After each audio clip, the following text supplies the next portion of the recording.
আসসালামু আলাইকুম। আশা করি সবাই ভালো আছেন। আলহামদুলিল্লাহ আমিও ভালো আছি। আজকে আপনাদের জন্য একটা বিশেষ ভাজি নিয়ে আসছি, সেটা হচ্ছে করল্লা। যদিও করল্লা, তারপর এটা একদম বিশেষভাবে ভাজি করা। তার জন্য আপনাদেরকে বললাম যে এটা একটা বিশেষ করল্লা ভাজি, কারণ আমরা প্রতিনিয়ত যে করল্লা ভাজিটা করি এইটা একটু ভিন্ন ধরনের। এই করল্লা ভাজিটা আমি একটা রেস্টুরেন্টে খেয়েছিলাম, তাই ভাবলাম আপনাদের সাথে এই করল্লা ভাজিটা শেয়ার করি। তো করল্লা ভাজি করার জন্য আমি করল্লা এবং আলুকে রিং সাইজে করে নিয়েছি। তো যাই হোক, এখন হচ্ছে ভাজিটা করে নেব। প্রথমে কড়াইতে কিছু তেল দিয়েছি, তারপর আমি যে করলা এবং আলুগুলোকে আমি রিং সাইজ গোল গোল করে তারপর হচ্ছে একটু লবণ মাখিয়ে রেখেছিলাম করলা এবং আলু দুটোকে, যাতে করে ভালোভাবে ভাজা যায়। এই জন্য কড়াইতে তেল দিয়ে তেলটা যখন গরম হয়ে গেছে তখন আমি লবণ মাখিয়ে রাখা সেই আলুগুলো তেলে ভেজে নিচ্ছি। আর আলুগুলো ভেজে নেওয়ার সময় অবশ্যই একটু লাল লাল করে ভেজে নিতে হবে। আর এই আলুগুলো ভাজার সময় অবশ্যই বারবার নেড়ে চেড়ে রাখতে হবে, যাতে করে এক সাইড বেশি ভালোভাবে পুড়ে না যায়। আলুগুলো লাল লাল করে ভাজা হওয়ার পরে আমি আলুগুলো তুলে নিয়েছি। আর এদিকে হচ্ছে সেই তেলে আমি করল্লাগুলো, যেগুলো লবণ মাখিয়ে নিয়েছিলাম, ওই লবণ মাখানো করল্লাগুলোকে আমি এই যে দেখুন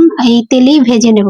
এই ভাজিটার একটা সুবিধা হচ্ছে অতিরিক্ত তেল হয় না, অতিরিক্ত তেলের প্রয়োজন নেই, অল্প তেলেই করা যায়। প্রথমে আমি যেই তেল দিয়েছি সেই তেলেই কিন্তু আমি সবগুলো প্রসেস করে নেব। তো যাই হোক, এই যে দেখুন করল্লাগুলোকে আমি একটু সিদ্ধ করে নিচ্ছি তেলে। আর অবশ্যই বারবার নাড়াচাড়ার উপর রাখতে হবে, না হলে কালারটা কিন্তু ভালো লাগবে না, কালারটা নষ্ট হয়ে যাবে। আর নাড়াচাড়ার উপর থাকলে হচ্ছে কালারটা সুন্দর থাকবে। আর এই যে দেখুন করলাটা কিন্তু সবগুলো একদম অটোমেটিক সবগুলোই সিদ্ধ হয়ে গেছে। এখন আমি করলাগুলোকে আর একটু ভালোভাবে ভেজে নেব এখানে। আর এই যে দেখুন করলাগুলো কিন্তু সিদ্ধ হয়ে একটু কমে গেছে, আর কালারটাও অসম্ভব সুন্দর আছে।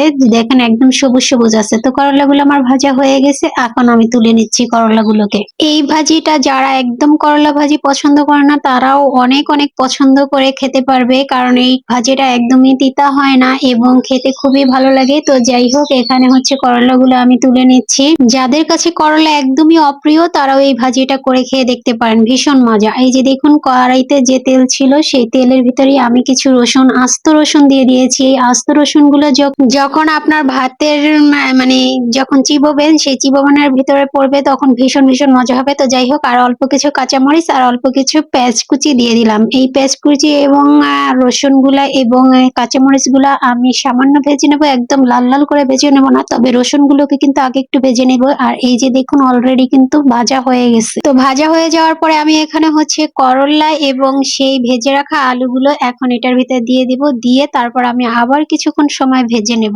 দেখুন আলু এবং করলার কালারটা কত সুন্দর লাগতেছে, একদম সঠিক কালার। এভাবে ভাজি করলে করলার বজায় থাকে এবং খেতে ভীষণ ভীষণ মজা লাগে। এখন আমি হচ্ছে এই পেঁয়াজ, রসুন এবং কাঁচামরিচ গুলোর সাথে এই করলা ভাজিগুলো ভালোভাবে নেড়ে চেড়ে নেবো। আর এই যে দেখুন এখন আমার ভাজিটা অলরেডি হয়ে গেছে। এখন ভাজিটা হয়ে গেছে আর একটা পাত্রে আমি তুলে আপনাদেরকে দেখাচ্ছি এটার কালারটা কত সুন্দর হয়েছে। আর এটা আমি অবশ্যই খেয়েছি, আমি প্রায় বাসায় করি। এই ভাজিটা খেতে ভীষণ ভীষণই মজা হয়, আপনারা বাসায় করে দেখতে পারেন। অবশ্যই অনেকগুলো ভাত সেগুলো সেদিন রান্না করবেন, কারণ এই ভাজিটা করলে এই ভাজিটা এতটা মজা যে একটু ভাতের পরিমাণ বেশি লাগে। তো যাই হোক, আজকে আপনাদেরকে আমি এই ভাজিটাই শেয়ার করলাম। সবাই ভালো থাকবেন, সুস্থ থাকবেন, সবাই অনেক অনেক বেশি ভালো থাকবেন। আল্লাহ হাফেজ।